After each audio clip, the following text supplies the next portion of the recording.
बिस्मिल्लाहिर्रहमानिर्रहीम। आज का प्रोग्राम शुरू करते हैं जी अल्लाह ताला के बाबरकत नाम से, जो कि दिलों के भेद जो है वो खूब जानता है। तारक अजीज़ साहब पाकिस्तान के अजीम राइटर भी थे, लिखारी भी थे, प्रोग्राम एंकर भी थे। आज दिल किया कि आज का जो ये सेशन है, मैं आज उन्हीं के नाम से जो है वो स्टार्ट करूं। वो कहा करते थे, सुनती कानों देखती आंखों आप सबको तारक अजीज़ का सलाम हो। तो मैं आज, चूँकि आज 26 है जी, और मुझे याद है कि 26 अप्रैल 2018 को जो था, लाहौर में मेरी उनसे जो बड़ी डिटेल में उनके साथ मुलाकात हुई। और उन दिनों उनकी सेहत जो थी वो अच्छी नहीं थी। तो उनके घर में इकबाल टाउन में एक दोस्त थे, उनके साथ जो था हम गार्डन टाउन गए और बड़ी लंबी चौड़ी उनके साथ गपशप हुई। लेकिन ही वॉज नॉट वेल, लेकिन स्टिल जो था वो उनकी बातें, उनकी जो जो अंदाज़ था और मुख्तलिफ़ चीज़ें वो बिल्कुल वैसी थी जैसे वो नॉर्मल कहा करते थे कि सुनती कानों देखती आंखों आप सबको तारक अजीज़ का सलाम हो। सो आज मेरी जानब से भी सुनती कानों देखती आंखों आप सबको कैसर बारी का सलाम हो, नमस्कार हो, सत श्री अकाल हो एंड गुड इवनिंग। कुछ दोस्तों के सवाल आए हुए हैं जी, मैं कोशिश करूंगा उसके ऊपर आपको इन्फॉर्मेशन जो है वो दे सकूं। It's not a legal advice session. Legal advice के लिए बीइंग अ वकील जो है, हमें अलाउड नहीं होता कि इस तरह के यूट्यूब चैनलों पे या टिकटॉक या सोशल मीडिया के ऊपर आपको लीगल एडवाइस दें। उसके लिए द बेस्ट थिंग इज़ कि आप अपना एडवाइस सेशन जो है वो प्राइवेटली कॉन्फिडेंशियल रूट्स के साथ जो है आप अपनी अपॉइंटमेंट बुक कर सकते हैं। और उसके बाद जो है वन ऑन वन जो है, चाहे वो आप हमारी ऑफिस में मुलाकात हो या हमारे साथ जो है वो आपकी फ़ोन कंसल्टेशन हो, फीस पे करके आप वो प्रॉपर अपने सिचुएशन के मुताबिक जो है वो एडवाइस ले सकते हैं। सो कुछ सवाल ऐसे होते हैं जिनका मेरी कोशिश होती है कि मैं यहाँ पे आपको इन्फॉर्मेशन दे सकूँ। ये पहला सवाल इसी से रिलेटेड है। ये भाव साहब हैं, I think mister Bhav from India. उन्होंने ये लिखा है कि how to provide evidence for the evidence of a continued relationship while living apart. So India से वो उनका ताल्लुक है। आगे उनका थोड़ा लंबा सवाल है, लेकिन मैं आपको जनरल इन्फॉर्मेशन इसके ऊपर दे रहा हूँ। देखिए, स्पाउस वीज़ा जब आप अप्लाई करते हैं, जब आप पार्टनर वीज़ा अप्लाई करते हैं, जब आप डिपेंडेंट का वीज़ा अप्लाई करते हैं, चाहे आपके पास अब ऑब्वियसली इस वक्त केयर होम के ऊपर तो आप अपने डिपेंडेंट्स को बुलवा नहीं सकते। सो स्किल्ड वर्कर वीज़ा के ऊपर जो है आप अपनी वाइफ को बुलवा सकते हैं या हस्बैंड को ला सकते हैं। तो शायद अब आई डोंट नो आपकी क्या सिचुएशन है, but the question is evidence of a continued relationship जो है उसको आप कैसे साबित कर सकते हैं। आपने आगे फरमाया है कि जी के मैं married partner to join in the UK and I travel to India just once. So देखिए, ये जो कंटिन्यूड रिलेशनशिप होता है, इट डजेंट मीन कि जी कि आपने how many time you have travelled back to India या जहाँ से भी आपका पार्टनर होता है। आपने चाहे वन टाइम ट्रैवल किया है, क्या आपका ट्रैवल जो है वो आपने पार्टनर से मुलाकात की। सो नंबर वन, जब आपने ट्रैवल किया, जब आप इंडिया में एंटर हुए या पाकिस्तान जहाँ पे भी आप, वहाँ पे आपकी एक एंट्री की स्टैंप लगती है। वो जो ठप्पा लगा, मोहर लगी, एक वो आपकी एविडेंस है। उसके बाद आप अपनी जो है वो वाइफ या पार्टनर उनसे मुलाकात की आपने, वो उसकी जो उनकी पिक्चर्स आ जाती हैं। फिर फैमिली गैदरिंग होती है। वैसे भी मतलब यूके तो जावे तो खाने शाने खिलाता है, होटलों में ले जाता है, रेस्टोरेंट में ले जाता है। सो आपने कहीं बिल्स पे किए होंगे, कहीं भी फोटो सेशन किया होगा, कहीं बेगम को साथ बैठा के आपने कहा होगा इधर वेख हवे किड्डे सोने लगन दें ऐसी। सो इस तरह की जो आपने सारी जो एविडेंस होती हैं, so that's call a continued relationship. क्या आपने जाने से पहले उनको मैसेज किया, लो भी मैं आ रहा हूँ, हाँ मोहतरमा मैं आ रहा हूँ, तो तुम कौन से कपड़े पहन के आओगी। सो ये जो आपकी चैट होती है, जो आपकी कॉल्स है, फिर उसके बाद वो आपको जवाब में कहती है आई एम मिसिंग यू, आप आगे से कहते हैं आई लव यू हैं। सो ये जो आपकी चैट है, that's call a continued relationship.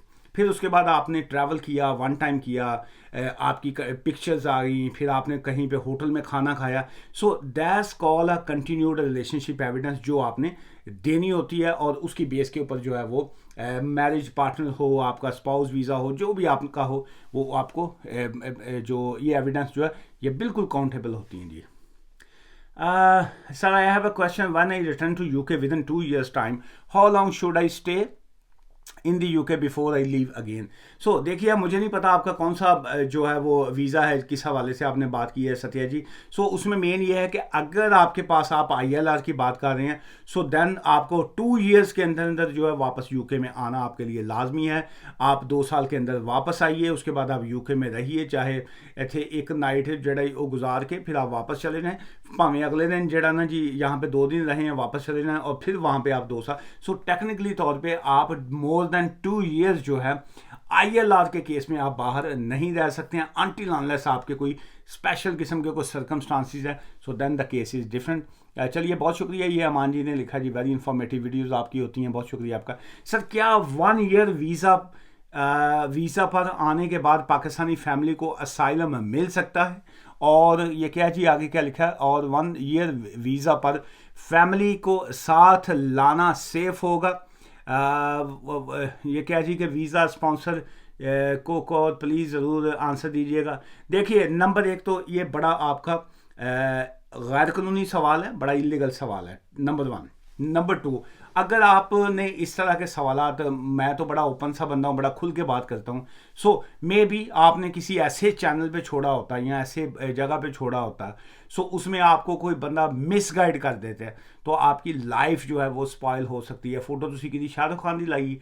Number 1, अगर आप के माइंड में ये है कि आप यूके में आए और उसके बाद फैमिली को साथ लेके आए, तो क्या आपने असाइलम के हवाले से, जिस तरह की भी आपने बात की है, अगर आपके सर्कमस्टांसिस अच्छे नहीं हैं तो how can you claim asylum? Asylum कोई मजाक नहीं है आजकल कि वो आप कहें कि जी कि मैं वो असाइलम करूँगा, बीवी बच्चे ले आऊँगा और यहाँ पे मैं स्टे कर जाऊँगा और बड़ा इस तरीके से आसानियाँ हैं।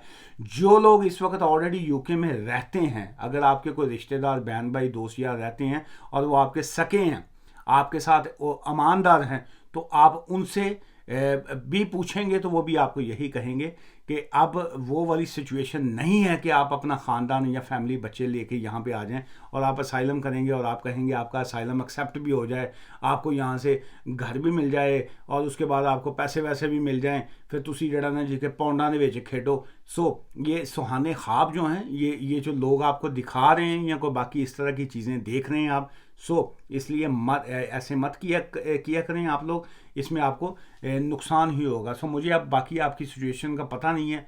फिर आपने आगे लिखा है जी कि वीज़ा स्पॉन्सर कोई और कर दे तो आप प्लीज़ ज़रूर बताइएगा।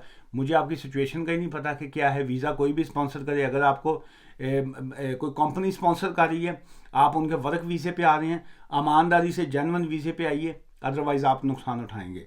आप विज़िट वीज़े पे आ रहे हैं, विज़िट कीजिए, वापस चले जाइए। अपना क्रेडिट हिस्ट्री जो जिसको कहेंगे ना, आपका जो क्रेडिबिलिटी है उसको डैमेज मत कीजिए, अदरवाइज़ आप नुकसान उठाएंगे। मेरे बहुत से कोलीग्स हैं, दोस्त हैं, वकील हैं, वो कहते हैं जी कि आप जितनी स्ट्रेट फॉरवर्ड बातें करते हैं, आप इस तरह तो आप अपने क्लाइंट्स को भगा देते होंगे, आप नसा देंगे हो तुसी क्लाइंट को।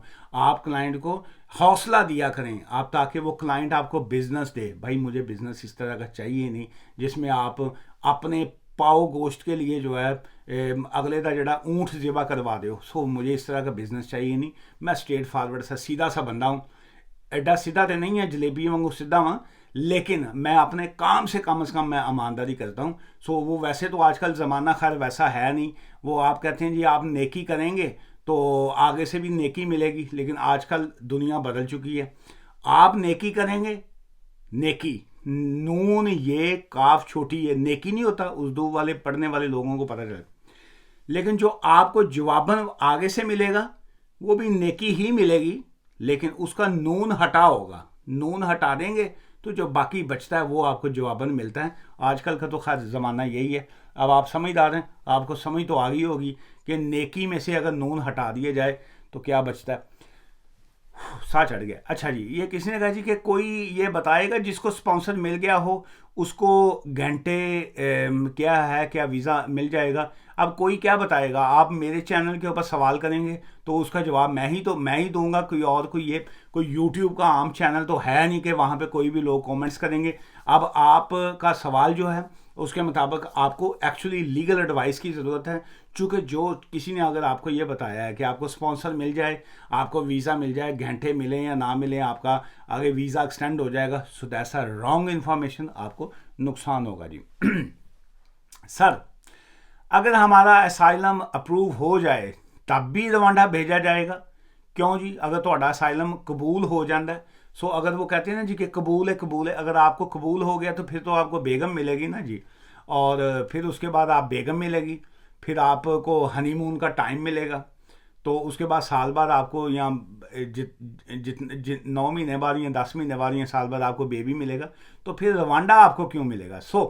ये उन लोगों के लिए है जो कंध टप के आएंगे, जो बॉर्डर के जरिए इलीगल तरीके से आएंगे, या जो जिनके केसेस जो हैं यहाँ पे रिफ्यूज़ हो जाएंगे, कोई उनको रिप्लाई नहीं मिलेगा, या जो इस वक्त डिटेंशन सेंटर में हैं, ये उन लोगों को भेजेंगे। अगर किसी का असाइलम प्रूव हो चुका हुआ है यहाँ पे, या इमीडिएट अभी अप्रूव हो जाता है, सो मुबारक हो, तब तो आप यहीं पे हैं जी, ब्रिटिश हो गए आप तो। अस्सलाम वालेकुम सर, क्या हाल है जी? बहुत शुक्रिया जी, तुसी कम से कम हाल पूछे कि हाल सुनावा दिल दा, कोई महरम राज ना मिलता। अच्छा जी, खुश रहिए जी, हमेशा आप भी खुश रहें जी। बहुत शुक्रिया आपका ये जिन्होंने पॉजिटिव चीज़ें भेजी हैं जी। चलिए, ये था जी आज का छोटा सा सेशन। एक सवाल में आखिरी जो है, सवाल तो खैर नहीं है लेकिन एक अपडेट है जो मैं आपको देता जाऊं, उसके बाद आज की वीडियो क्लोज करेंगे। कल है जी सैटरडे, और उसके बाद परसों आएगी संडे।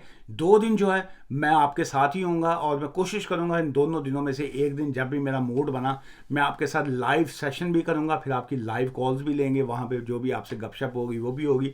और सेकंड ये है कि अपने सवाल जो दोस्तों ने यहाँ पे यूट्यूब चैनल पे छोड़े हुए हैं, मैं उनका अगले 2 दिन में, मेरी प्लानिंग ये है कि मैं जो है वो थोड़ी लंबी वीडियो करके आपके तमाम सवालों के जवाब दे दूं, क्योंकि बहुत से दोस्त जो हैं वो कहते हैं जी कि हम चाहते होते हैं कि जी आप सवाल का जवाब दें, लेकिन बार मिस हो जाता है।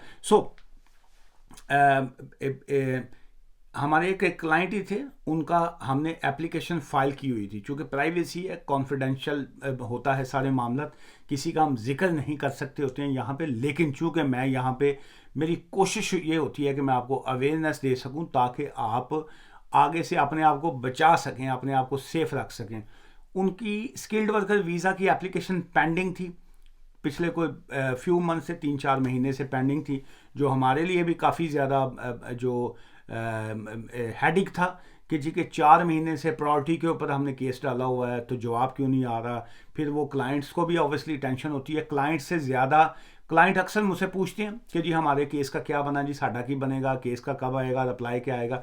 मैं आपको गारंटी के साथ मैं बता सकता हूँ, क्लाइंट से ज़्यादा फिक्र मुझे होती है। उसकी वजह यह है कि एक क्लाइंट जो है उसका पॉजिटिव काम हो, अच्छा काम हो, वो एक क्लाइंट मुझे 10 क्लाइंट और भेजता है, देता है क्लाइंट, उसकी फैमिली, उसका ख़ानदान, उसका दोस्त, वो मेरे पास बिजनेस लेके हैं। अगर मैं एक क्लाइंट का केस ख़राब करूँगा, या मैं नेग्लिजेंस करूँगा, या किसी वजह से जो है उसमें इश्यूज़ आएंगे, तो वो क्लाइंट 10 जगह पे बैठेगा, जहाँ पे वो कोई लेडी होगी तो ब्यूटी पार्लर जाएगी, नाल नाल अपने वाल सीधे कराएगी, नाल नाल मेरे खिलाफ गल करेगी। अगर कोई बंदा होगा वाल कटाएगा, नाल कहेगा यार फलां वकील थे बड़ा गलत है। कसाई को जाएगा बुशर के पास, नाल कहेगा यार छोटी छोटी बोटी रखी यार, इतों कट दे इंज कर दे, नाल ही कहेगा यार फलां वकील नूं जानना, वो तो बड़ा फजूल आदमी। जहाँ पे भी वो जाएगा वो वहीं पे बताएगा, जहाँ पे, बल्कि कब्रिस्तान भी जाएगा ना किसी दे अपना जनाजे दे उत्ते या कुछ होर, बल्कि वो मुर्दे नूं हिला के ना उन्होंने कहा भाई ना मर तो तुम गए ही, उठ के मेरी 1 मिनट गल तो सुन लो, वो फलां वकील जो ना जी वो सही नहीं है। एक क्लाइंट का आप काम अच्छा करेंगे, वो क्लाइंट आपको 10 क्लाइंट और भेजेगा। एक क्लाइंट का केस ख़राब होगा, वो आपके 20 केस और ख़राब करेगा। एनीवेज, मैं क्लाइंटों से ज़्यादा मैं खुद पैनिक में होता हूँ कि उनका काम में कहीं पे गड़बड़ ना हो, और होम ऑफिस की तरफ से या किसी भी डिपार्टमेंट की तरफ से उसका काम जल्दी से जल्दी हो सके, पॉजिटिव हो। सो फार अल्हम्दुलिल्लाह मैं उस पर क्वाइट सेटिस्फाइड हूँ। अब ये जो बात आपके साथ शेयर करना चाह रहा हूँ मैं, वो ये है कि उनकी एप्लीकेशन हमने तकरीबन अक्टूबर-नवंबर से अप्लाई की हुई थी। वेटिंग था, यार क्यों नहीं आ रहा है, जवाब क्यों नहीं आ रहा है, कभी हम होम ऑफिस को चेज़ कर रहे हैं, कभी कॉल्स कर रहे हैं। अल्टीमेट जो है फाइनली जवाब आ गया। पता क्या लगा? पता ये लगा कि वो तो भाई आज से 2-3 महीने पहले उस कंपनी का लाइसेंस ही रिवोक हो चुका हुआ था। अगर कंपनी का लाइसेंस रिवोक हो चुका हुआ है, अगर कंपनी का लाइसेंस कैंसल हो चुका हुआ है, तो उन्होंने वीज़ा जोड़ा सानू अपना की कहीदा है अंब लैन नहीं देना।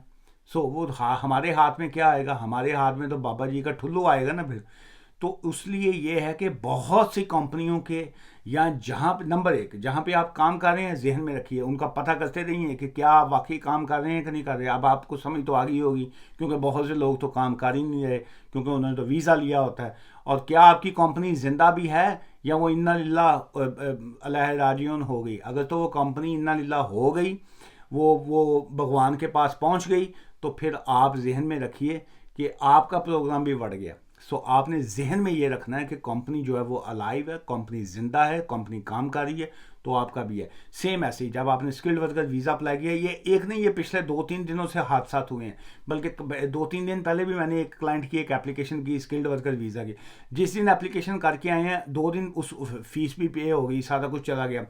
3 दिन के बाद जो है मैसेज ये आया क्लाइंट का, उन्होंने कहा जी कि वो उस मेरे जिनका मैंने स्पॉन्सर लाइसेंस लिया हुआ था, उस कंपनी वाले के ऑनर ने उनको बताया कि भाईजान मेरा तो कल जरा ना ईमेल आ गई है, मेरा तो लाइसेंस जो है वो कैंसिल हो गया। सो अब अगर उनका लाइसेंस कैंसिल हो गया तो इसका मतलब है उनका वीज़ा जो है वो भी खूब खाते बढ़ गया।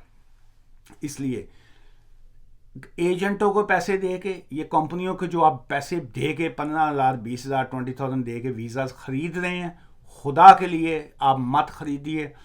आप अपना वही पैसे बचा लीजिए, वही आपकी बचत है। पैसे वेस्ट हो जाएंगे आपके, वीज़ा भी नहीं आपको मिलेगा, और अल्टीमेट जो आप नुकसान उठाएंगे।